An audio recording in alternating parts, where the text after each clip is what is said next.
Happy 2016, all you happy whiskey sluggers. This is Mark from WhiskyWhistle, and I'm bringing you whiskey review number 30. This is the first whiskey review of 2016 for Mark here. That's me at WhiskyWhistle. If you just tuned in for the first time, a big thanks. Thanks for tuning in. And if you are a returning subscriber, most of all, I must say thanks. That's a real big help for me and for trying to grow this little experiment in whiskey reviewing. And anyway, I really appreciate all of the comments and subscriptions that you've taken out here with WhiskyWhistle. So without further ado, what will be the very first WhiskyWhistle whiskey review of 2016? Yes, you guessed it right. It's right there in front of the screen. It's Glenmorangie Tusail. Now, this is something that we've already talked about a little bit if you've watched my WhiskyWhistle Whiskey of the Year awards for 2015.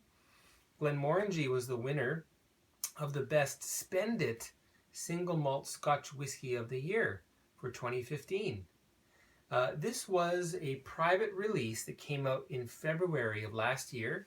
And well, maybe I should have gotten started with these whiskey reviews at about the time that I bought the bottle. Probably would have had a lot more views. Of course, views are not the most important thing here. Everything must come at the right time.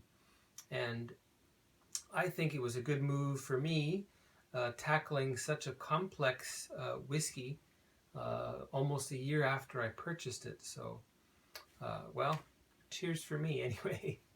Anyway, so why don't we get into the pouring? I really do love this bottle.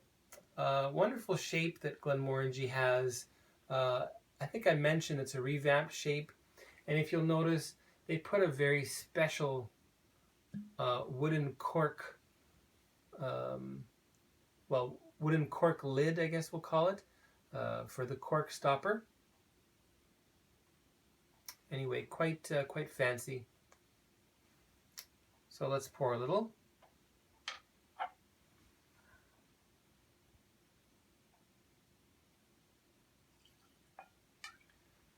That should do. Looks like about 25 milliliters, roughly. Always catch that drip. As one subscriber said, if you don't catch the drip mark, you'll discolor the label. So that's why I do that. I tell myself. Well, if you were one of the lucky few to have purchased a bottle of Glenmorangie Tusail, and by the way, it's still available in Winnipeg, Manitoba, as well as, I do believe, some shops in USA, perhaps Binny's being one of them. I think I saw that there.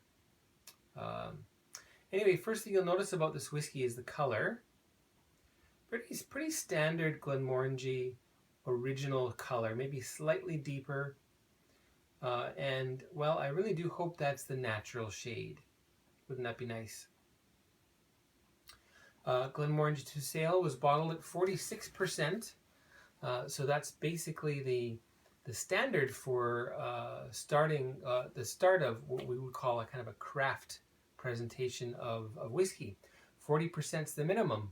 So at 46%, you get 15% more of the cask, well, I guess the pure alcohol, I'll say, the pure whiskey.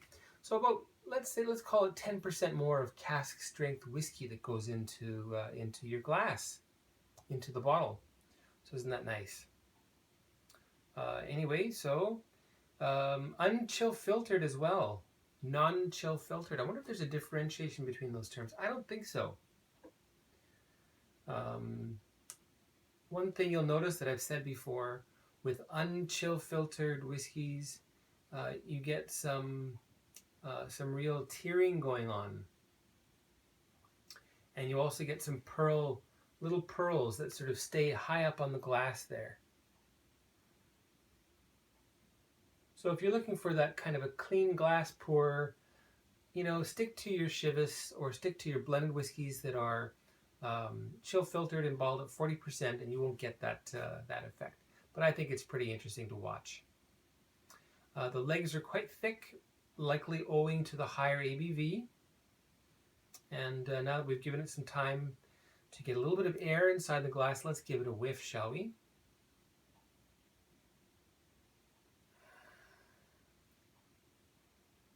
Make sure you smell it a few times before you decide what it smells like. And if you are just getting into whiskey, when you smell it, the first thing that happens is you're gonna feel the alcohol hit your nostrils. So you have to give it another try, and you get used to it as you smell. So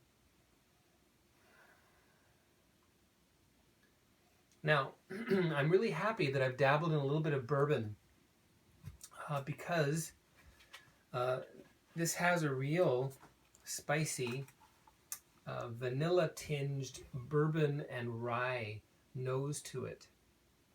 So if you are well, I should give a shout out to, let's see, how about the Scotch Addicts? That's a group on Facebook. So to the fellow addicts, a lot of you are heavily interested in expensive bourbons and rye, straight rye. And I think this really hits a lot of those bases. You get the vanilla from the bourbon casks and the sweetness on the nose. And you also get this undercurrent of spices, cinnamon and clove.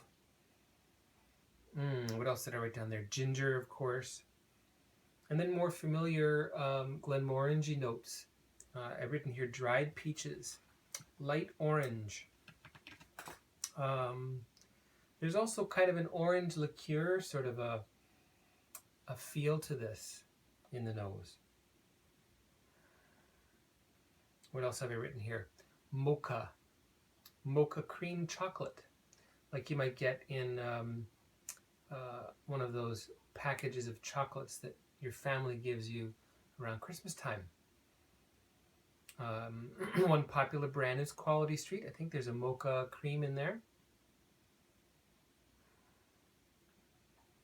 And with the original, you usually get a little bit of an sort of a marzipan or crushed raw almond note. Here I'm getting burnt almond. So isn't that interesting? Okay, well, let's go into the palate. All the best in 2016 to all of you.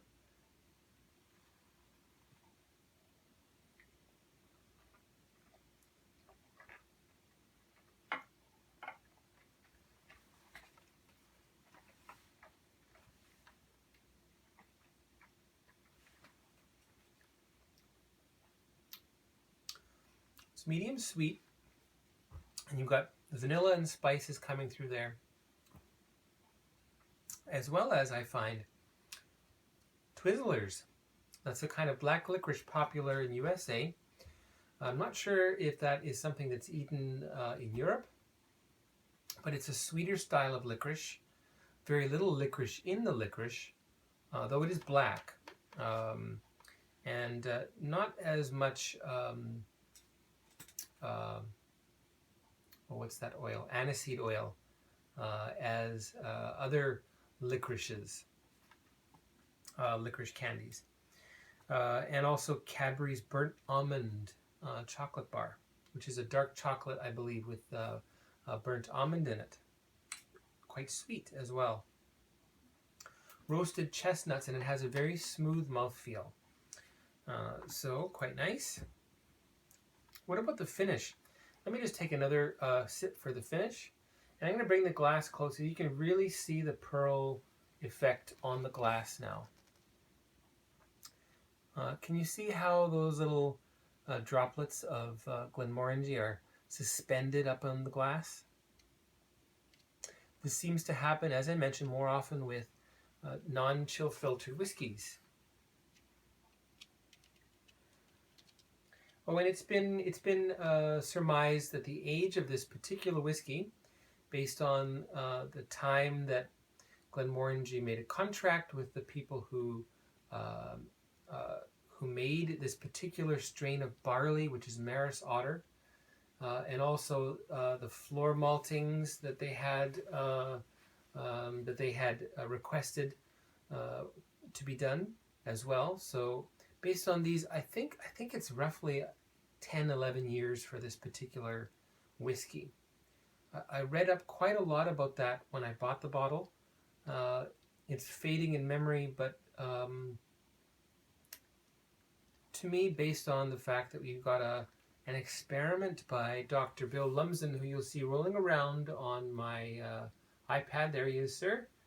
Wonderful job with the Tusail. Maris Otter, good choice, sir. Anyway, an experiment, and using a low yield barley as opposed to the standard higher yield varieties. I don't know why that gave me trouble. So that's one thing. And what else? Floor malting it. So there's all sorts of added costs that come into play with this particular whiskey. And I think I read that he himself said that he had to basically twist arms with executives to get them to go along with his demands. So good on him. Maybe he should consider moving into the executive offices. Okay, let's taste that one more time.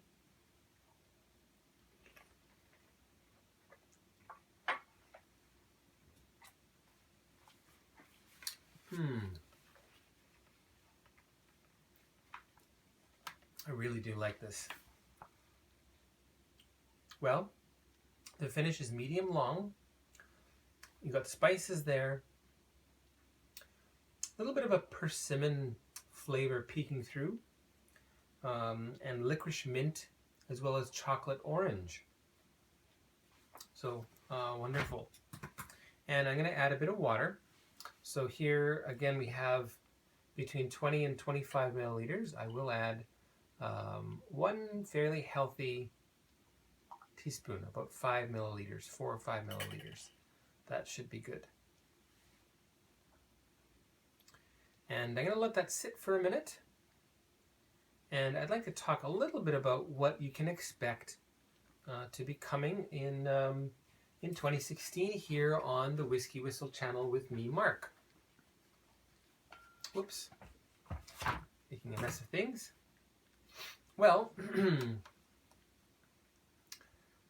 clearly, I guess maybe since November, I've sort of upped the production process a little bit. In other words, doing 2 whiskeys a week rather than just one. And I will likely continue that. In fact, it may even get a little bit faster for the next couple of weeks, next 3 or 4 weeks.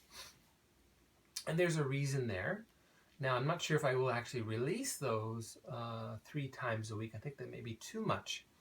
But, well, anyway, for the next month or so, I'll likely be doing 3 or 4, now it's up to 4, 3 or 4 whiskey reviews a week. Now, why would I be doing that? Well, one thing, I've got the time right now. This is my downtime from my regular job as an ESL educator here in Korea. So I've got a bit of time to spend with whiskey and reviewing and thinking about it as well as other things. And then secondly, there's a very special event that's happening in my life next month around February 7th. It's no secret that I'm a father. I've let that be known. So I'm expecting my 3rd child on February 7th, and it's going to be a daughter. My 3rd daughter, in fact. So I likely will have a little bit of a slowdown thereafter. Anyway, so that's the reason for the increased production schedule, I'll call it. And, well, what else? Another thing that I think I've hinted at before is the distillation of, what would be whiskey. So the distillation of whiskey. Of course, whiskey is not distilled. It's a distilled liquor, of course, but it's aged, and then it's the aging and the fact that it's, well, anyway, you need the aging to be able to call it whiskey. Anyway, so I'm going to be playing with some distillation, and well, the first iteration, which I'm calling WhiskyWhistle Distillation Iteration 1. So WWDI, WhiskyWhistle Distillation Iteration 1. So that's going to be getting underway hopefully next week. I'm waiting for a little bit of equipment to come in.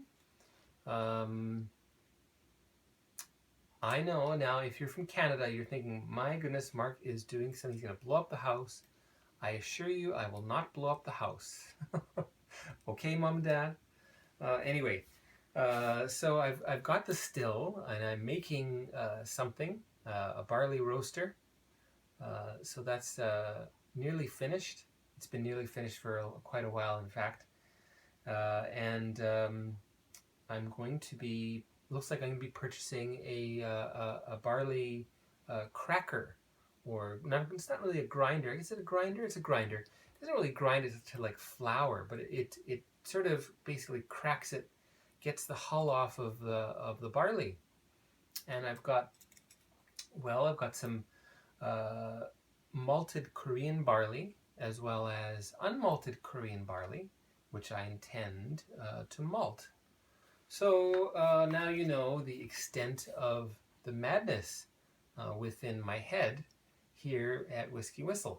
My head, that is me, Mark. Anyway, so that's, I guess, the coolest thing that I'm going to be attempting in the next little while. So hopefully that'll be fun for you to enjoy watching, because I will chronicle it. All right, let's get back into this now. Glenmorangie Tusail with a little bit of water added. Let's see what happens with this. As I always find, the nose gets sweeter.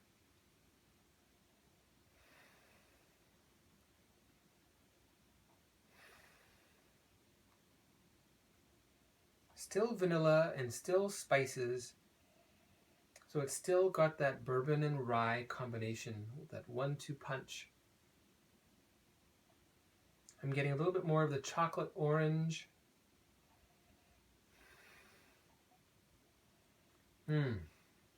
Quite nice. Did I miss something there?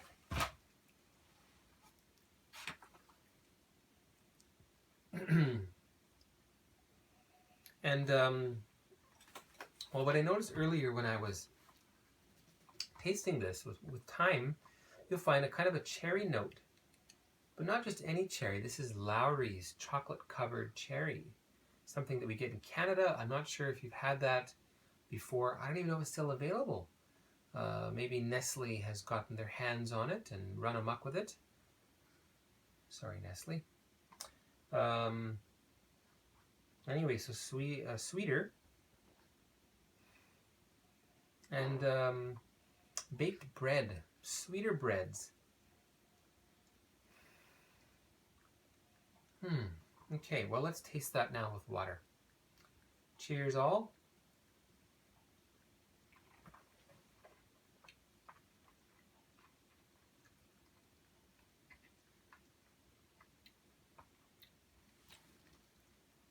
Well,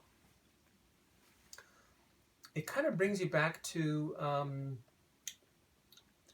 the original Glenmorangie character. Little more orange. Still got the vanilla from the bourbon, but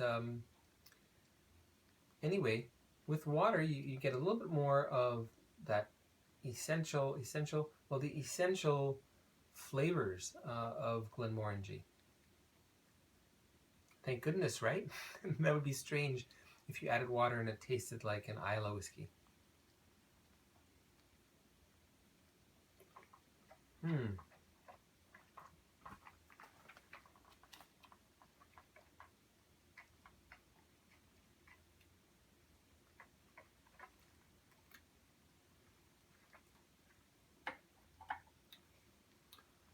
And now you get a little bit of that, as I mentioned, the sweet breads, a sweet Danish pastry filled with marzipan.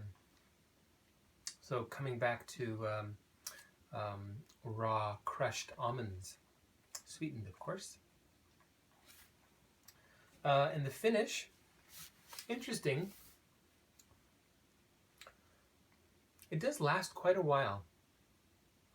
I called it medium at first, but it's medium to long, and it's kind of a buttery, salted caramel, salted toffee. What did I write there?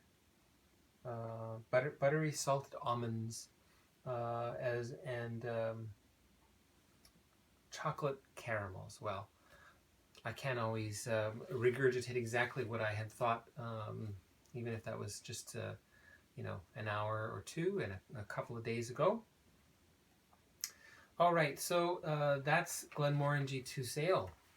Now, as you know, this is the 2015 Best Spend It WhiskyWhistle Whiskey of the Year. So overall, I've given this a 95.5. And I'm not going to talk about the breakdown, but this is what I'll read to you.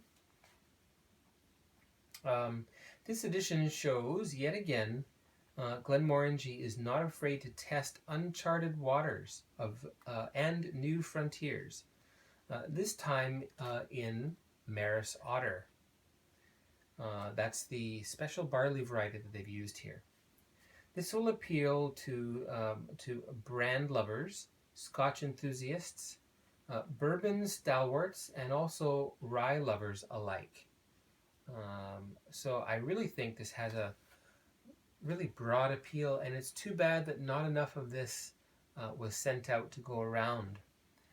If you can get your hands on a bottle of this at a reasonable price, right now in Winnipeg it's selling for roughly $160. Probably in USA it'll be $100 plus or minus, maybe $120.